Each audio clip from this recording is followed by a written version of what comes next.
दोस्तों बहुत बहुत स्वागत है आप सभी का एक बार फिर से। जी हाँ दोस्तों, आज पूरे दिन की कई महत्वपूर्ण और बड़ी खबरें निकलकर सामने आ रही हैं। जानेंगे सभी खबरों को विस्तार से। तो दोस्तों, खबरों में आगे बढ़ने से पहले वीडियो को एक प्यार भरा लाइक जरूर कर दें और ताजा खबरों को जानने के लिए चैनल को सब्सक्राइब भी जरूर कर लें। तो देखते हैं पहली बड़ी खबर क्या निकल कर आ रही है।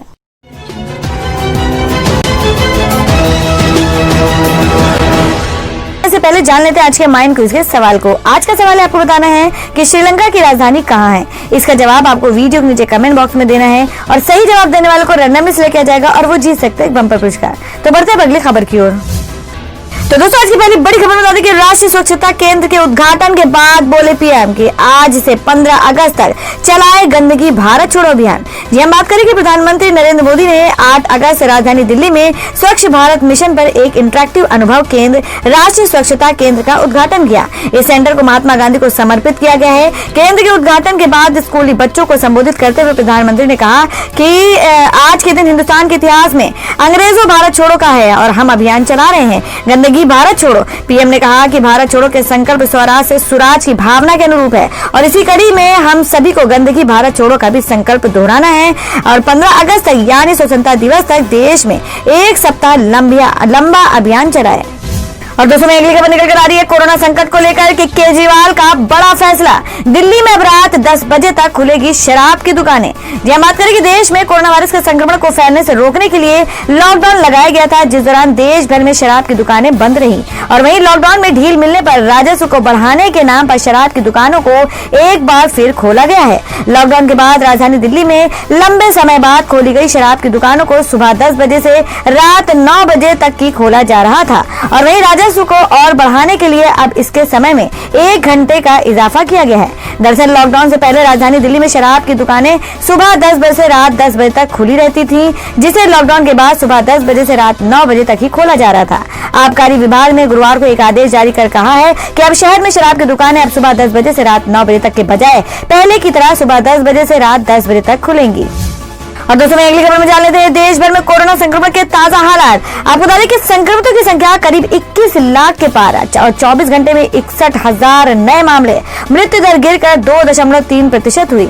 यह बात करें कि कोरोना महामारी के कारण भारत में स्थिति गंभीर होती जा रही है। देश में लगातार दूसरे दिन 60,000 से ज्यादा कोरोना मामले आए हैं और अब कोरोना वायरस के मामले 21 लाख के करीब पहुंच गए हैं। पिछले 24 घंटे में देश में 61,537 नए मामले सामने आए हैं और 933 लोगों की इससे जान जा चुकी है। एक दिन पहले 62,538 मामले आए थे, जो अभी तक के एक दिन में सबसे ज्यादा मामले हैं। देश में कोरोना से ठीक होने वालों का रिकवरी रेट 68.32% है।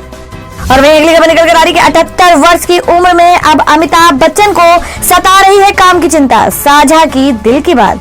जी आपको बता दें कि Bollywood actor Amitabh Bachchan social media पर काफी एक्टिव रहते हैं और वे फैंस के लिए कुछ न कुछ पोस्ट शेयर करते रहते हैं। हाल ही में बिग बी ने कोरोना को मात देकर स्वस्थ हुए हैं। 78 वर्ष की उम्र में लीवर समेत अन्य बीमारियों के कारण खाने से अधिक दवा खा रहे बिग बी का अपने काम के प्रति डिवोशन किसी से छिपा नहीं है और इस महामारी को मात देने के बाद स्वस्थ होने के बाद अमिताभ बच्चन फिर से काम पाने के बारे में चिंतित हैं। आपको बता दें कि अमिताभ बच्चन ने अपने नवीनतम ब्लॉग पोस्ट के माध्यम से अपने प्रशंसकों के साथ अपनी चिंताओं को साझा किया है। अमिताभ ने 78 वर्ष की उम्र में काम पाने के लिए चिंतित हैं। अमिताभ बच्चन ने साझा किया है कि वे कोविड-19 महामारी के दौरान 78 वर्षीय अभिनेता के रूप में काम खोजने के बारे में चिंतित हैं। उन्होंने अपने ब्लॉग पर लिखा कि निश्चित रूप से कई अन्य चिंताएं हैं जो मन को परेशान करती हैं। सरकारी अधिकारियों ने यह निर्धारित किया है कि 65 वर्ष और उससे अधिक उम्र के लोग काम करने के लिए बाहर नहीं जा सकते हैं। कुछ दिन पहले उस आयु सीमा को घटाकर 50 वर्ष से भी अधिक कर दिया गया था। मेरे जैसे लोगों के लिए ये बैकअप है। आगे अमिताभ ने कहा कि मेरे लिए मेरे पेशे और मेरे जैसे 78 साल के लोग इसके पैकर्स हैं। फिल्म बॉडी जो औपचारिक रूप से हम सभी के साथ जुड़ी हुई है। मेरा मानना है कि माननीय उच्च न्यायालय ने आयु सीमा प्रतिबंधों को अस्वीकार कर दिया है और इसलिए फिलहाल 50 से ऊपर वाले लोग काम करने के लिए सुरक्षित हैं। लेकिन कोर्ट और कानूनी प्रक्रियाओं में समय लगता है और मुझे आश्चर्य होता है कि इससे ज्यादा क्या होगा। क्या मेरे लिए कोई वैकल्पिक काम है? तो दोस्तों, खबरों में आगे बढ़े और अगली खबर बता दें। हार्दिक पटेल बोले सब्र से काम ले कार्यकर्ता, वक्त आने पर कांग्रेस देगी इनाम। जी हम बात करें कि मध्य प्रदेश और राजस्थान में हुई बगावत से कांग्रेस के अन्य प्रदेश इकाइयों ने सबक ले लिया है। कांग्रेस नेता अब अपने कार्यकर्ताओं को ज्योतिरादित्य सिंधिया और सचिन पायलट का उदाहरण देकर ऐसी गलती नहीं करने की सलाह दे रहे हैं।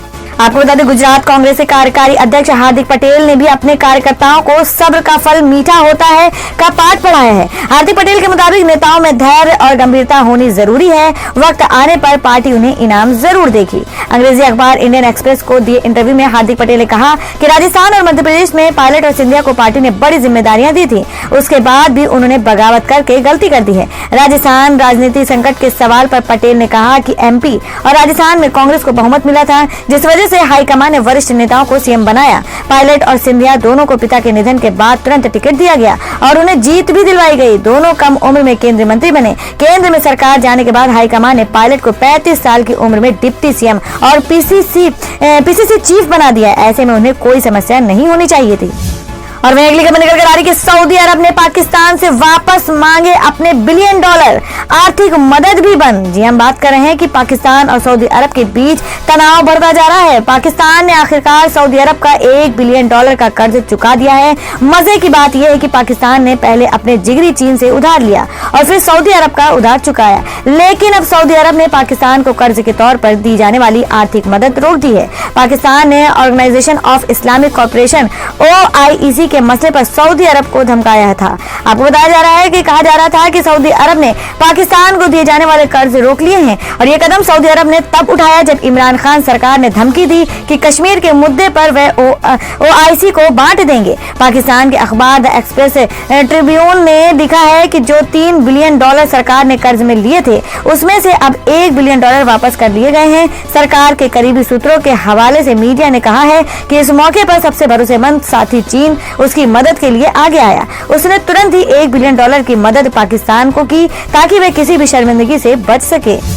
और वहीं अगली खबर निकल कर आ रही कि सुशांत सिंह राजपूत के पिता से मिले हरियाणा सीएम, खट्टर के सामने रो पड़ी बहन। जी हम बात कर रहे हैं कि सुशांत सिंह राजपूत सुसाइड केस की कमान अब पूरी तरह से CBI के हाथों में है और इस केस के लिए CBI ने जांच के लिए अलग से SIT टीम गठित की है, जिसने इस मामले की तफ्तीश करनी शुरू कर दी है। और वहीं आज हरियाणा के मुख्यमंत्री मनोहर लाल ने शनिवार को फरीदाबाद में दिवंगत एक्टर सुशांत सिंह राजपूत के पिता KK सिंह से मुलाकात करने गए थे। और बता दें कि सुशांत के जीजा OP सिंह वर्तमान समय में फरीदाबाद के पुलिस कमिश्नर है।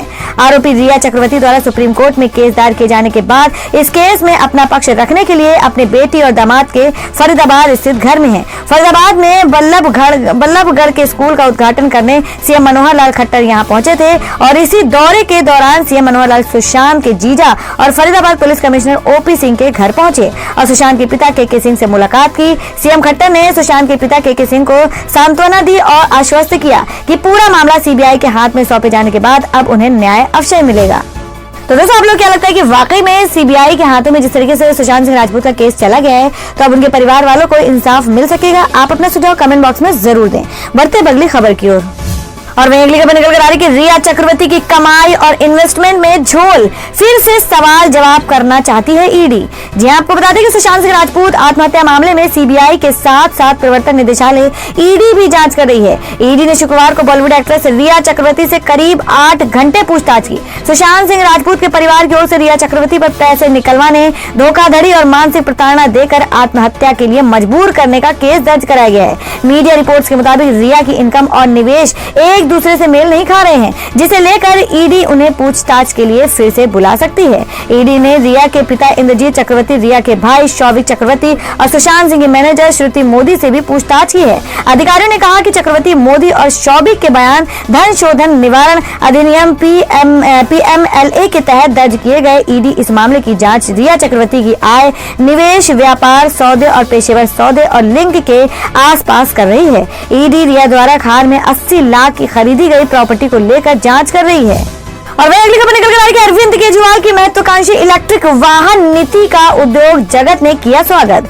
जी हम बात करें कि दिल्ली के अरविंद केजरीवाल सरकार ने नई इलेक्ट्रिक व्हीकल नीति को दिल्ली में लागू किया है। पॉलिसी 3 साल के लिए बनाई गई है, जिसे आज विभिन्न क्षेत्रों में उद्योग जगत के दिग्गजों से सराहना मिल रही है। और ये योजना दिल्ली की अर्थव्यवस्था को बढ़ावा देने, शहर में प्रदूषण के स्तर को कम करने और परिवहन क्षेत्र में रोजगार उत्पन्न करने के उद्देश्य से शुरू की गई है। आपको बता दें, इस कदम का स्वागत करते हुए उद्योग जगत के प्रमुख विशेषज्ञों ने कहा है कि ये योजना देश में विद्युत अर्थव्यवस्था को आगे ले जाएगी। समय की आवश्यकता को देखते हुए देश के अन्य राज्यों में समान विद्युत नीति की शुरुआत कर रही है। महिंद्रा इलेक्ट्रिक के CEO महेश बाबू और हीरो इलेक्ट्रिक के MD नवीन मुंजाल ने इस कदम का स्वागत करते हुए ट्विटर पर आप सरकार से प्रशंसा की है। सरकार के साथ नीति के सतत कार्यान्वयन को सुनिश्चित करने के लिए सहयोग का वादा भी किया है। महिंद्रा इलेक्ट्रिक के CEO महेश बाबू ने लिखा कि दिल्ली सरकार को मेरा धन्यवाद। अरविंद केजरीवाल ने दिल्ली के लिए एक दीर्घकालीन इलेक्ट्रिक वाहन नीति की घोषणा की। महिंद्रा दिल्ली में गतिशीलता को टिकाऊ बनाने के लिए संयुक्त रूप से काम करेगा।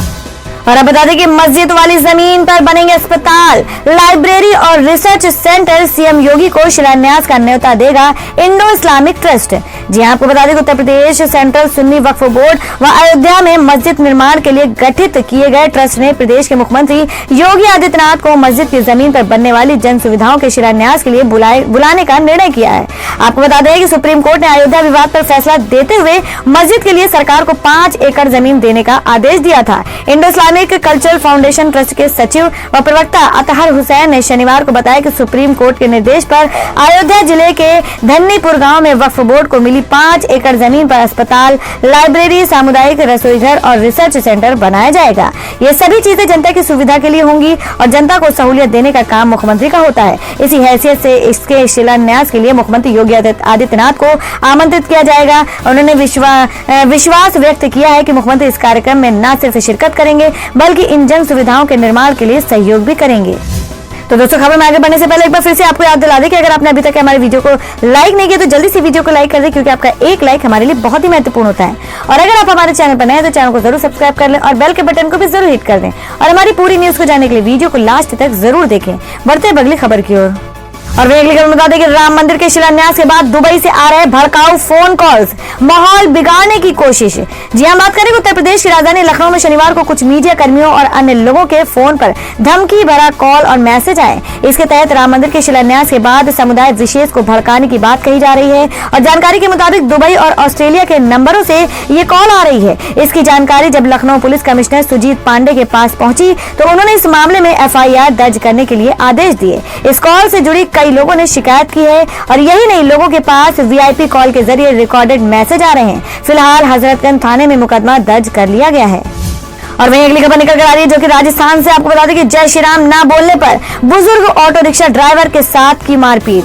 जी आपको बता दें कि राजस्थान के सीकर जिले की पुलिस ने 2 लोगों को गिरफ्तार कर लिया है। दोनों शख्स के ऊपर 52 साल के एक ऑटो रिक्शा ड्राइवर के साथ कथित तौर पर मोदी जिंदाबाद और जय श्री राम का नारा लगाने से इनकार करने के बाद मारपीट करने का आरोप है। इंडियन एक्सप्रेस के मुताबिक auto rickshaw driver Gaffar Ahmad कछुआ की शिकायत के बाद पुलिस ने दोनों आरोपियों के खिलाफ FIR दर्ज कर ली है। गफ्फार ने दोनों पर उनकी घड़ी और पैसे चुराने का आरोप भी लगाया है। मारपीट में गफ्फार के दांत टूट गए हैं और आंख और गाल पर भी चोटें आई हैं। आपको बता दें कछुआ के भतीजे शाहिद ने कहा कि शुक्रवार को सुबह लगभग 4 बजे मेरे चाचा पास के एक गांव में यात्रियों को छोड़ने के बाद लौट रहे थे। तब तक एक कार में सवार 2 लोग आए। उन्होंने रोका और तंबाकू के लिए पूछा। बाद में उन्होंने तंबाकू लेने से मना कर दिया और उन्हें मोदी जिंदाबाद कहने के लिए कहने लगे। पुलिस द्वारा दर्ज की गई FIR में कछुआ ने कहा कि उन लोगों ने उन्हें थप्पड़ मारा जब उन्होंने नारा लगाने से इनकार कर दिया। गफ्फार अहमद ने कहा कि उन लोगों ने मुझसे मोदी जिंदाबाद का नारा लगाने को कहा और जब मैंने मना कर दिया तो उनमें से एक ने मुझे थप्पड़ मारा। किसी तरह मैंने अपने ऑटो रिक्शा से सीकर की तरफ निकाला, लेकिन उन्होंने अपनी कार पर मेरा पीछा किया और जगमालपुरा के पास मेरी ऑटो रोक दिया। गफ्फार ने अपनी शिकायत में कहा कि उन्होंने मुझे ऑटो से उतार कर बुरी तरह से पीटा। उसके बाद उन्होंने कहा कि तुम्हें पाकिस्तान भेजने के बाद ही हम आराम करेंगे। और दोस्तों अगली खबर बता दें कि आशा वर्कर्स की हड़ताल पर बोले राहुल गांधी, कहा सरकार तो थी ही गूंगी, अब शायद अंधी बहरी भी हो गई।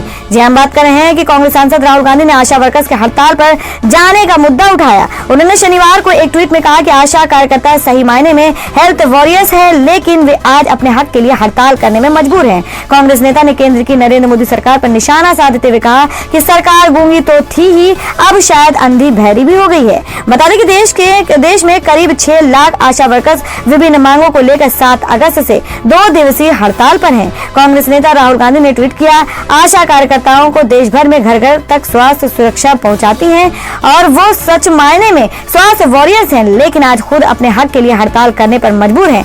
शायद सरकार गूंगी तो थी ही, अब अंधी बहरी भी हो गई है।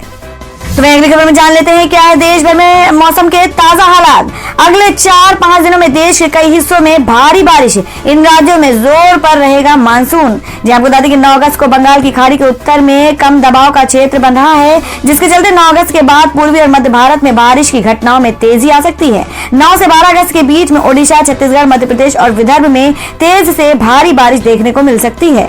आपको बता दें कि देश के कई राज्यों में मानसून अपने जोर पर चल रहे हैं। 8 अगस्त के बाद से इसके उत्तर में शिफ्ट होने का अनुमान है। मौसम विभाग ने बताया है कि मध्य प्रदेश के दक्षिण में कम दबाव का क्षेत्र बना हुआ है। अरब सागर में मानसूनी प्रभाव बना हुआ है, जिसके चलते पश्चिमी तटों पर 50 से 60 किलोमीटर प्रति घंटे की रफ्तार से हवा चल सकती है और यह स्थिति 8 अगस्त तक बनी रहेगी। उत्तरी पश्चिमी भारत में अगले 24 घंटे में तेज हवाएं चलने का अनुमान है। तो दोस्तों ये थी अब तक की सभी बड़ी खबरों की अपडेट्स। टुडे ब्रेकिंग न्यूज और लेटेस्ट खबरों को देखने के लिए हमारे चैनल को सब्सक्राइब जरूर कर लें, वीडियो को लाइक और शेयर भी जरूर कर दें अपने दोस्तों और रिलेटिव्स के साथ। तो दोस्तों फिर मिलेंगे काम की खबरों और सरकारी योजनाओं की एक और नई वीडियो के साथ। तब तक के लिए धन्यवाद दोस्तों।